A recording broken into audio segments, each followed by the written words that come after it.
axe forme. Et lorsqu'il a pris forme, Dieu connaissait déjà son destin, de quoi il est formé, son âge et son âge. Sinon, les 9 mois dans le ventre même sont comptés. Ouais. Mais aujourd'hui, à travers ces réductions-là, vous verrez qu'il continue toujours à frapper. Ceux qui vont faire 65 ans, au lieu de 70 ans, car nous se lève à 70 ans plus 80. Il y a des gens qui meurent à 40 ans, à 45 ans, à 55 ans, à 60 ans. Mais pour les plus robustes, ça va jusqu'à 80, 82, 83, 85, ainsi de suite. Donc ce n'est pas exposé aux yeux des humains. C'est dans le noir. Et ce qu'Adam a fait là, Adam a mal répondu, ils ont déjà dit à Dieu. Et il a levé son 10 ans de son âge. Il a jeté au pied de cette descendante, de ceux qui descendent d'Adam. Ils vont faire 70 ans. C'est l'explication. Les 70 ans qu'Adam a perdu aujourd'hui, nous complétons 70 ans plus 80. Donc 70 plus 930 ans. Ça va combien? Mais c'est ça? Quand même 1000 ans. Nous sommes 90 verset 10. On ne laisse pas comme ça ici. Il faut être apte. Nous sommes 90 verset 10. Ça dit quoi? Mentalement. Nos années s'élèvent à 70 ans. Oui. Et pour les plus robustes, 80. à 80. Voilà, donc ce que notre papa a perdu, la première homme formé de la poussière, ce qu'il a perdu est jeté au pied de ses descendants, un point près. Et si vous avez 70 ans, voilà, les os se relâchent, les cordons là commencent à déjà avoir des problèmes, le sang circule très mal, il y a des coagulations, on parle des maux de genoux, de tête, c'est pas grave, c'est la vision, on ne voit plus rien du tout, on dit que c'est cataracte ou quoi là, je ne sais pas, on va à l'opération, l'œil est perdu une fois pour toujours, on trébuche, on rentre comme le serpent, et finalement on rentre là.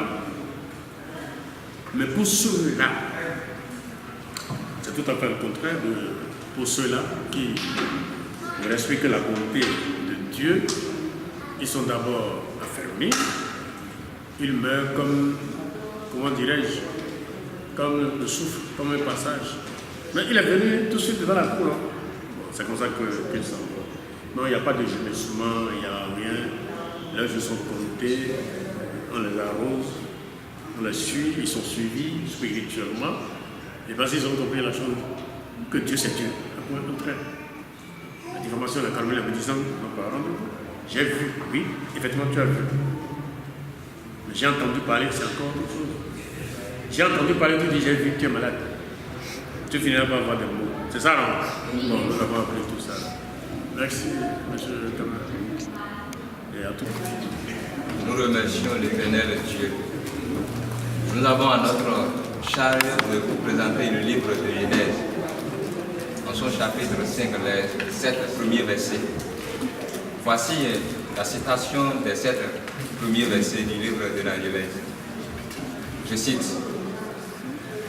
lorsque les hommes eurent commencé à se multiplier sur la face de la terre, et que des filles des hommes furent nés, les fils de Dieu virent que les filles des hommes étaient belles, et ils en prirent pour femmes parmi toutes celles qu'ils choisirent. Alors l'Éternel dit: mon esprit ne restera pas toujours dans l'homme, car l'homme n'est que chair, et ses jours seront de 120 ans. Les géants étaient sur la terre ces jours-là, après que les fils de Dieu furent venus vers les filles des hommes, et qu'elle eut donné pour eux des enfants. Ce sont ces héros qui furent fameux dans l'Antiquité. L'Éternel dit: l'Éternel vit que la méchanceté des hommes était grande sur la terre, et que les pensées de leur cœur ne font que se pencher vers le mal. L'Éternel repentit d'avoir fait l'homme sur la terre. Et il fut affligé en son cœur. Allez-y vite, c'est quand à l'heure. Et l'Éternel dit, j'exterminerai de la face de la terre l'homme que j'ai créé, depuis l'homme jusqu'au bétail, aux reptiles et aux oiseaux du ciel, car je me suis repenti de les avoir faits. De cette versets du chapitre 6 du livre de la Genèse, ce que nous pourrons retenir, c'est que la terre, de l'Orient à l'Occident, du midi au septentrion, lorsqu'il n'y avait pas beaucoup d'habitants, Dieu envoya ses anges qui avaient 4 faces, mais il vint parmi les hommes avec... Là, tu en as le commentaire. Tu as fini le chapitre, la lecture du chapitre. C'est fini? Oui.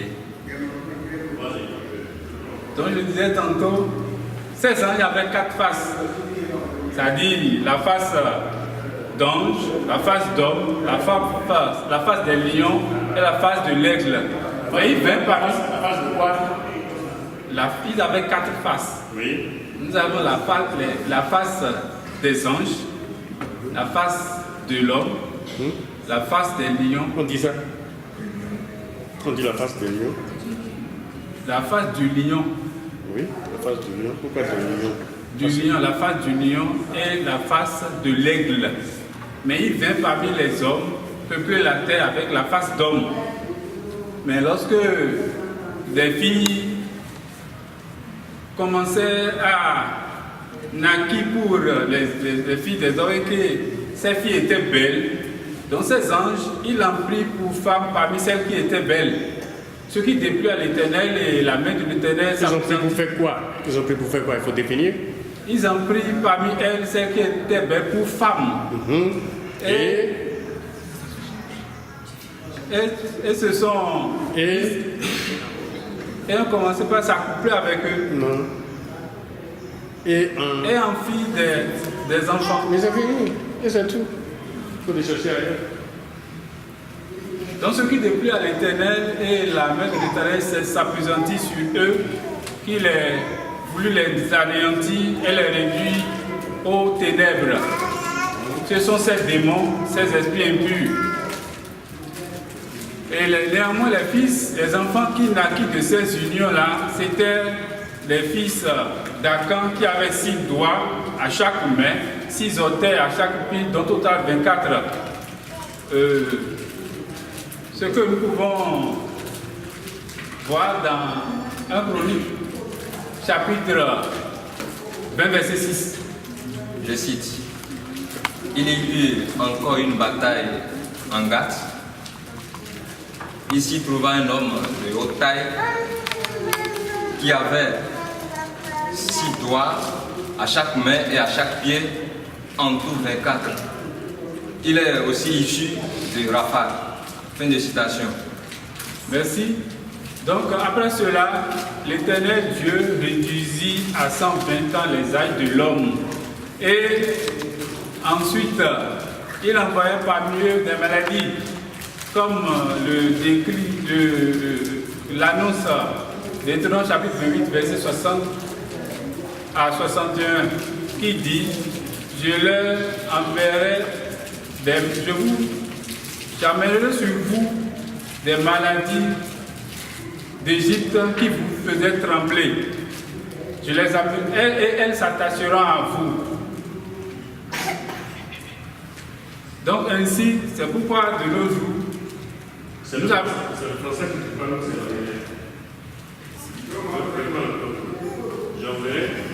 j'enverrai sur toi des maladies d'Égypte qui te faisaient trembler.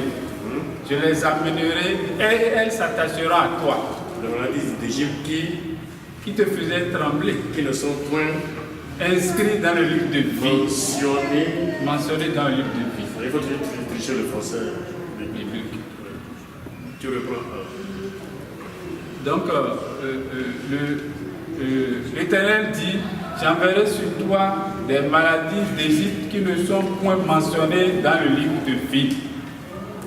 Donc c'est ainsi que les calamités sont nombreuses sur la terre face à l'évolution des péchés chaque jour.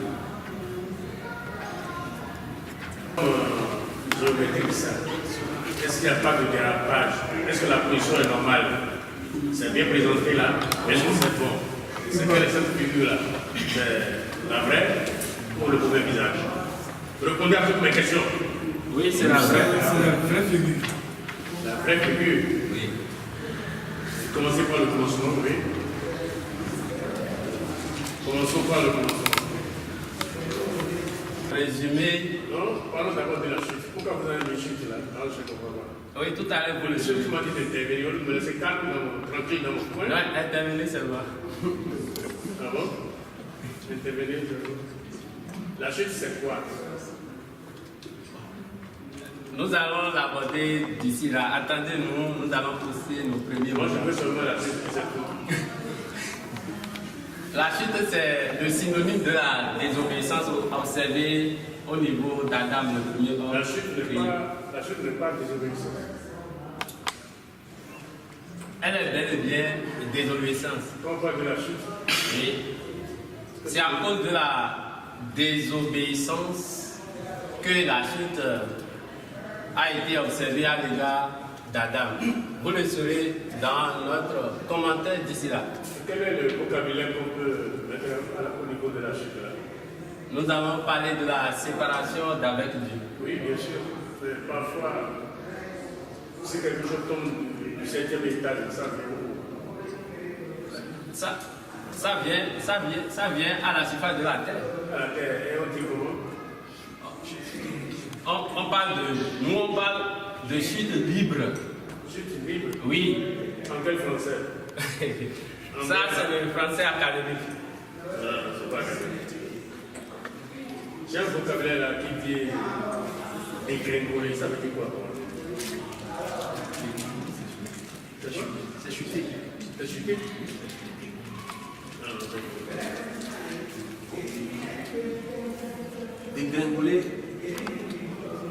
Dégringoler, c'est moins que chuter. C'est-à-dire que je tombe, mais je ne tombe pas dans le vide. Tu amortis. Voilà, il y a des choses qui m'amortissent, mais je vais vers le sol. Mais par des objets, des choses qui m'amortissent, C'est comme les hommes Damasio.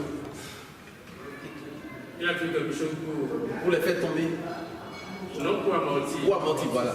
Pour amortir. Mais finalement, ils sont au sol.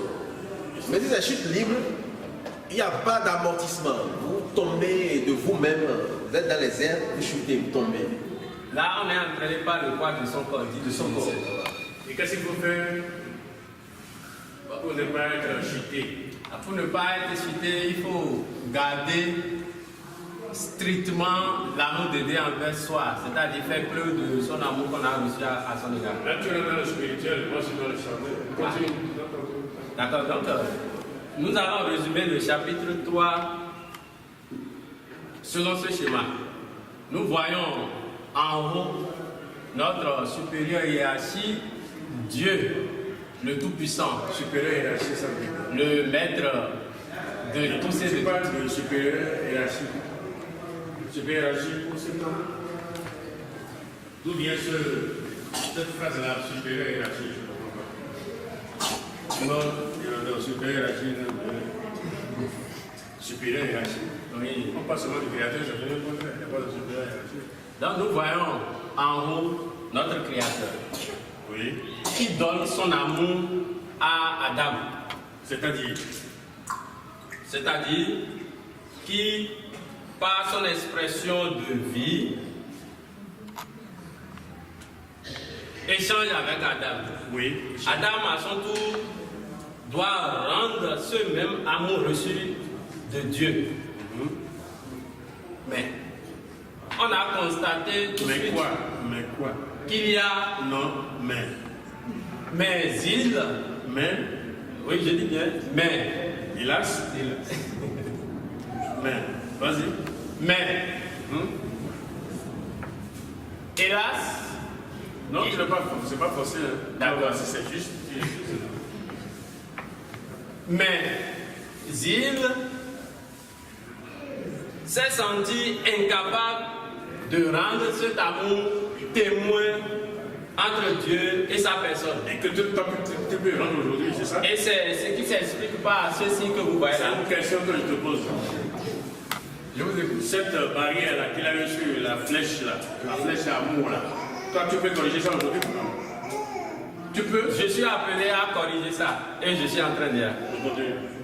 Alors c'est ce que nous constatons par ces deux petits barres qui nous montrent effectivement que Adam s'est senti dans l'incapacité de rendre cet amour témoin entre Dieu et son Père, d'où désobéissance qui s'exprime par la séparation d'avec Dieu. C'est-à-dire Adam qui était collé à Dieu, qui pouvait échanger librement avec Dieu, qui a l'expression libre pour montrer la capacité, la valeur, la grandeur de son Père, de son Créateur. Il est maintenant séparé de son Père. Il est séparé. Il perd maintenant ce caractère de vie. Ce caractère qui lui permettait de vie. Non. Caractère de la. Ce caractère de la vie. Non. De la. Bon frère, couillon, vas-y. Ce caractère de la. Ce caractère de la bonne vie. Non. Ça commence par péché. Ce caractère de la vraie vie. Voilà, de la vraie vie. D'où sa chute. Ça veut dire aujourd'hui. D'où sa chute ou d'où son relèvement? Non, d'où sa chute. Sa chute, ok. Sa chute.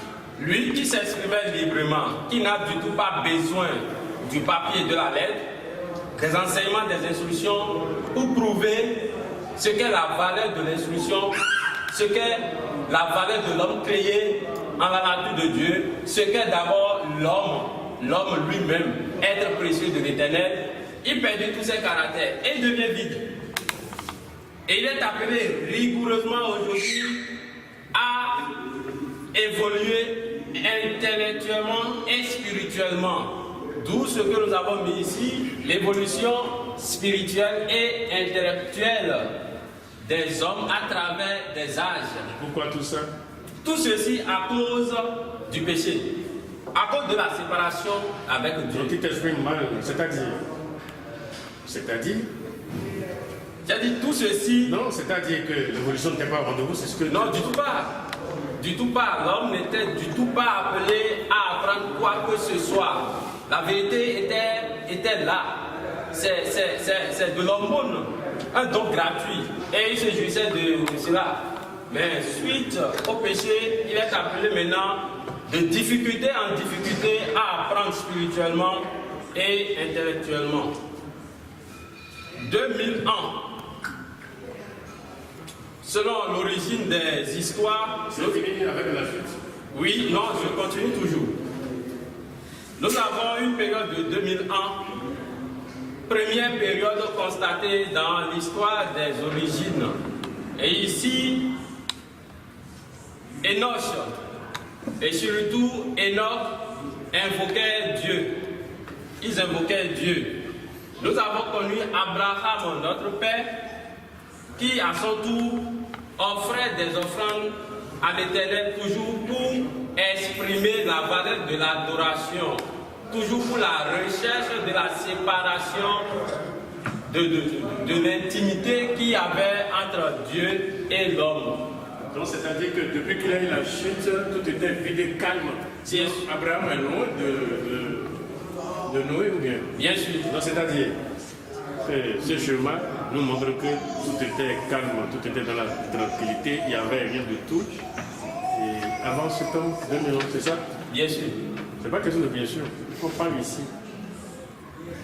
Vous vous défendez, c'est fini un point très. Je soutiens ce que vous affirmez. Donc je disais. Mais il y a un vide que tu as laissé de l'autre côté en attaquant les 2000 ans. Les 2000 ans, c'est Abraham.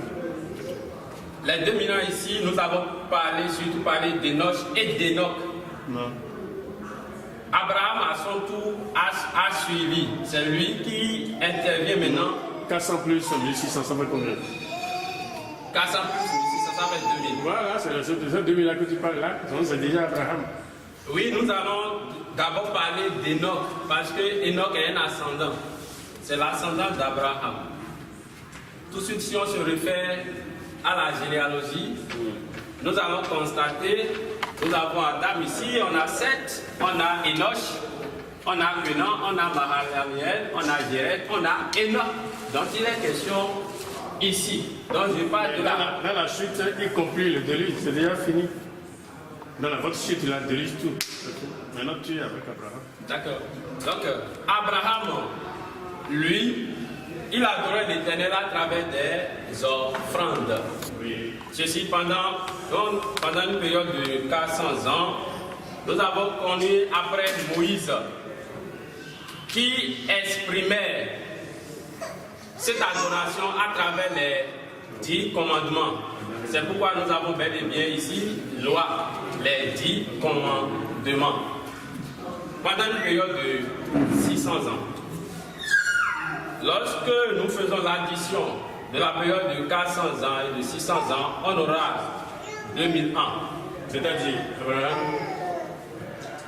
c'est-à-dire, je suis en avance. On continue. Alors tout de suite, après cette période de 2000 ans, nous allons connaître notre Seigneur Sauveur Jésus-Christ, le maître d'œuvre à la création. Donc, c'est-à-dire dès le début, 2000 ans, Abraham, 2000 ans, avait Abraham 2000 ans. Avant? Ah oui. Ici, nous allons donc dire 2000 ans avant le Seigneur Sauveur Jésus, Abraham a vécu. Et il a adoré l'Éternel Dieu, comme on l'a dit tout à l'heure, à travers des offrandes. Et le respect strict à la parole de Dieu. De même que Moïse, à son tour, c'est le décalogue, les 10 commandements, qui ont servi de guide, mais toujours pour l'adoration. Ceci pendant 1600 ans. 1600 ans avant, oui, 1600 ans avant le Seigneur Sauveur Jésus. À l'avènement du Seigneur Sauveur Jésus, nous avons l'évangile qui constitue le socle de la réalité.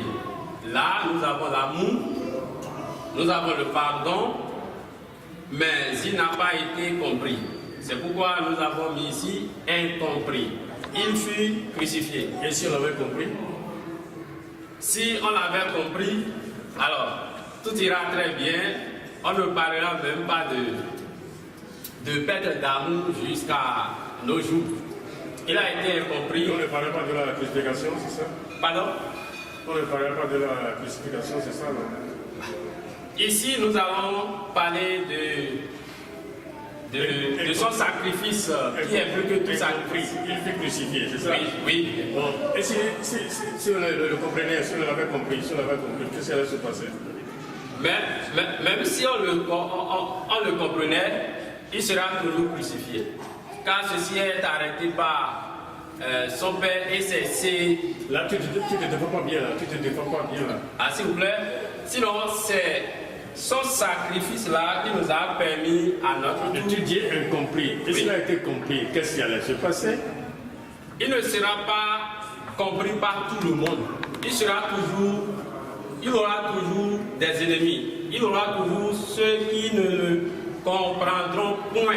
Parce que Siméon déclarait lors du 8e jour où il faut présenter le Seigneur Sauveur Jésus, à son créateur dans le temple, il dit, cet enfant est né pour le... Si j'avais étendu ma main, allez vas-y. Si j'avais étendu ma main et que je t'eusse frappé par la mortalité, toi et ton peuple, tu aurais disparu de la terre. Mais je t'ai laissé subsister afin que tu vois ma gloire et que l'on publie mon nom dans le monde tout entier. Là, c'est quel livre ça? Ça, nous avons affaire à l'Exode, le deuxième livre de Moïse. Ah oui, non, on ne devait pas passer par là. Maintenant, nous revenons à la normale. 22, 15. Jean 15, 22. Si je n'étais pas venu, allez, vas-y. Si je n'étais pas venu et que je ne leur point parlé, ils n'auraient point de péché. Mais ils ont vu. Mais maintenant, ils n'ont aucune excuse. Et maintenant, ils n'ont aucune excuse de leur péché. Et si je n'avais point fait parmi eux l'œuvre que nul n'a faite, ils n'auraient pas de péché. Et maintenant, ils m'ont haï. Ils les ont vus. Et maintenant, ils les ont vus. Et ils m'ont haï. Et moi et mon Père. C'est pour cela que leur péché demeure.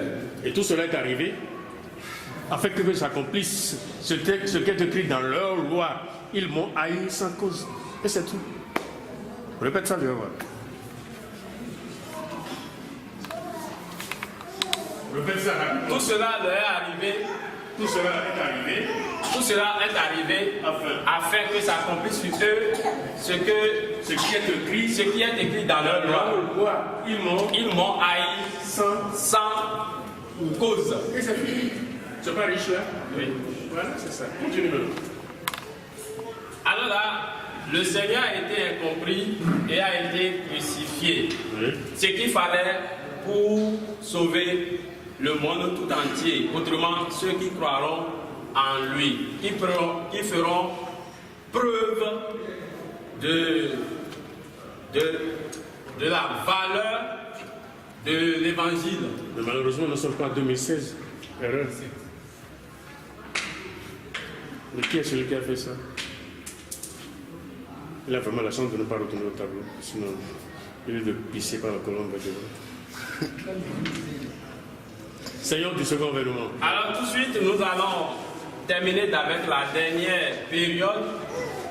Il est parlé du Seigneur du second avènement, où l'homme, à travers la perfection, je dis bien l'homme qui, autrefois, juste après sa chute, est appelé rigoureusement à évoluer spirituellement et intellectuellement, connaîtra sa perfection, le niveau qu'il avait perdu dans le Père très haut.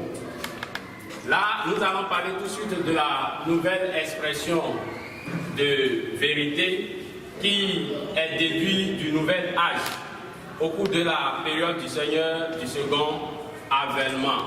Tout reviendra dans son calme. L'homme, maintenant qui a beaucoup souffert pour avoir désobéi, connaîtra maintenant la beauté de sa personne.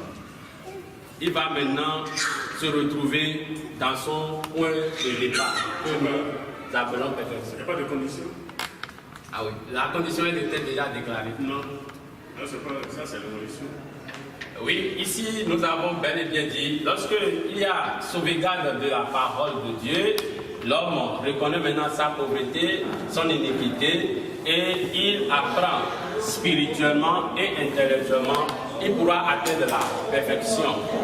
Et s'exprimera dorénavant selon le but de son existence. Il va s'exprimer dorénavant ici selon le but de son existence, selon la nature qui lui a été donnée avant le péché. Donc on dit ici homme de bonté, homme idéal, qui s'exprimera selon le but de son existence. Je vais me faire aider tout de suite par le maître lui-même pour vous servir quelques mots. Quelques mots. C'est-à-dire que tu es limité? Non, moi, j'ai fini. Si tu n'es pas limité, tu ne veux pas dire que tu as fini. Tu as fini quoi? Bon, c'est pas mal. Tu as essayé, comme celui-là que je suis en train de regarder, qui a failli se faire brûler au feu, mais qui a fêté. Oh, il tablera le point derrière vous. Alors, c'est bon, c'est propre. Mais ce chemin-là, ça fait quoi ici là? Il faut quelqu'un pour nous en parler de ce chemin de Maranaya. On a fini avec ça. On peut le prendre sinon c'est un peu riche. Qui? Il peut. Vous voulez doser ça? Oui, il peut le prendre. C'était pas propre. Elle vient où? Et papa, Tu as la bouche?